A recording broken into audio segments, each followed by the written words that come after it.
咁就講下呢對 Why Not 0.4，咁就啱啱喺歐力見到有特價500幾蚊，咁就買嚟試下啦。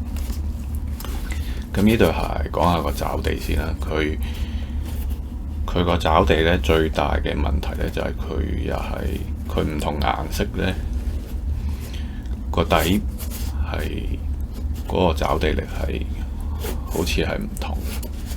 咁呢一隻係透明底，有少少閃、少少幻彩。呢一隻個爪地力我覺得係 OK 嘅。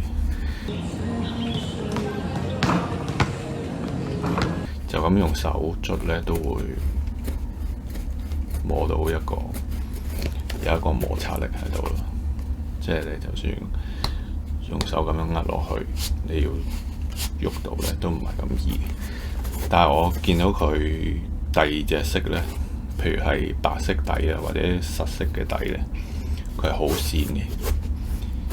咁我都睇過其他鞋評都有講係呢對鞋嘅爪地力係麻麻地。咁可能呢一個顏色咧，特別用咗呢隻膠就好啲。咁個爪地力我覺得係合格嘅，唔差嘅。但係呢一隻咧就唔係 XDR， 咁就睇下你想要內磨啊，定係要爪地啦。咁佢個鞋面嘅包裹啦，講下佢個鎖定嗰啲，其實係唔差嘅。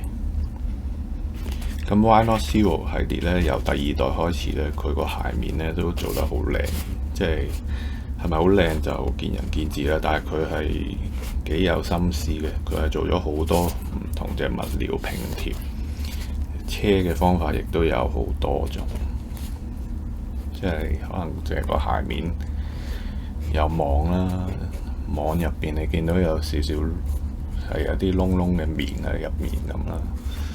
有呢啲皮啦，呢一層就熱熔膠啦，有少少銀色。咁呢啲尼龍圈，你睇下上面就係有啲降落傘布啦。咁呢啲重要嘅位，佢又用咗一啲尼龍帶啦。呢啲尼龍帶咧，直頭係有啲字喺上面，好似係 Why Not 咁樣嘅。咁呢度又係有啲降落傘布，又有尼龍帶、熱熔膠啦。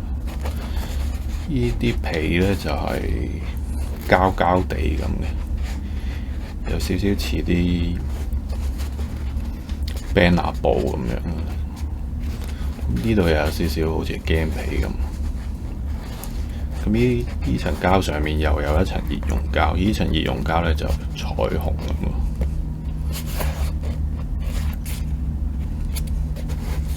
咁你淨係睇佢啲車法咧，譬如呢度咧交叉線好似棒球咁樣，呢啲咧就好似車背囊嗰條帶嗰啲橫排線咁。呢邊就有啲疏啲嘅橫排線。咁其實淨係對鞋個鞋面呢啲咁嘅工序咧，我覺得已經即係如果特價到500幾蚊咧，我覺得已經好抵嘅。即係500幾蚊，你可能買對 Vans 已經要買嚟咧，佢又做到有啲好似以前嗰啲類似阿金鞋嗰啲咁嘅 vintage 嘅做法。咁其實成個鞋面係好多嘢睇嘅，你好多細節。咁佢包裹其實都唔差嘅，尤其是佢前掌呢度咧都壓得幾好，係相對軟熟啲嘅佢前半橛。咁佢個筒呢度就稍為厚啲嘅，入邊有個好厚嘅面。咁呢個鞋脷咧都係冇內靴嘅，真係有個鞋脷嚟嘅。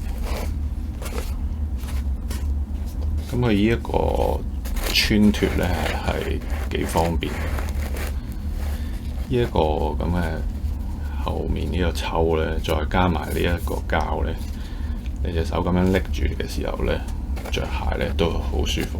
即係連呢一個咁樣嘅位，佢都有諗過。其實係落咗，即係幾有心思嘅。我覺得佢呢個鞋面嘅設計，但係佢包裹嚟講呢，我覺得佢後踭呢度嘅包裹係唔算話最好嘅，可能佢呢個面太厚太實，咁就要個鞋帶拉實少少嘅稍微，同埋個鞋底都有啲剛性。初初着都會覺得個踭唔係鎖得好實，有少少甩踭啊，或者你左右移動嘅時候唔係咁跟腳。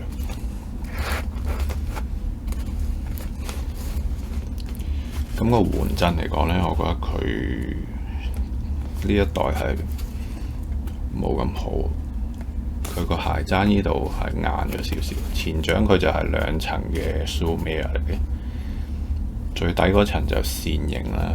線型嘅上高呢，仲有一個長方形，但係佢就個鞋底佢冇做到突出嚟嘅呢一忽，佢係平嘅。咁就其實踩落去呢，係感覺到有壓縮，但係個回彈呢，就唔算話好勁。咁鞋踭就直頭係，我覺得有啲硬。如果佢呢個位做返遠啲呢，咁其實成對鞋個過渡會舒服啲。而家有少少咁樣撞落嚟，再咁樣撞落地咁，有少少。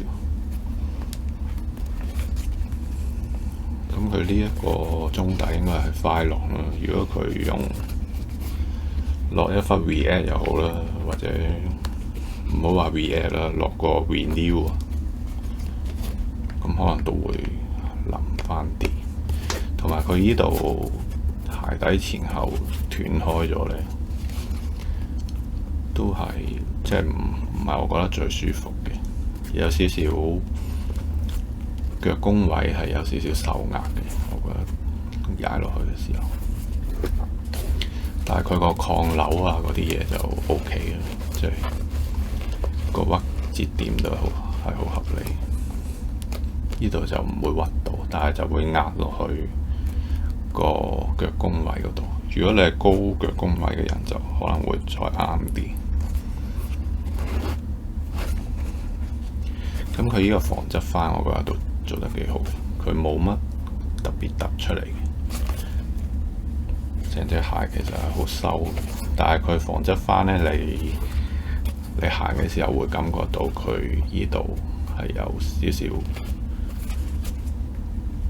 幫助你引導翻，唔會話向外咬咁。咁呢對鞋我覺得係中規中矩。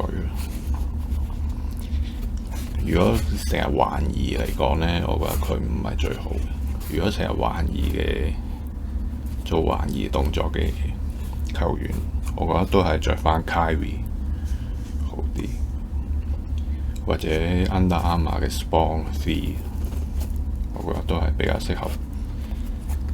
呢一隊都係，我覺得佢都係與人直線去跑多啲。佢個高低差都係個後踭係比較厚啲，前掌就薄啲。咁呢啲鞋就對你長期咁樣跑啊、快攻啊，同埋會大力跳，咁就相對好啲。但係佢今次做得硬咗少少，我覺得佢個鞋踭。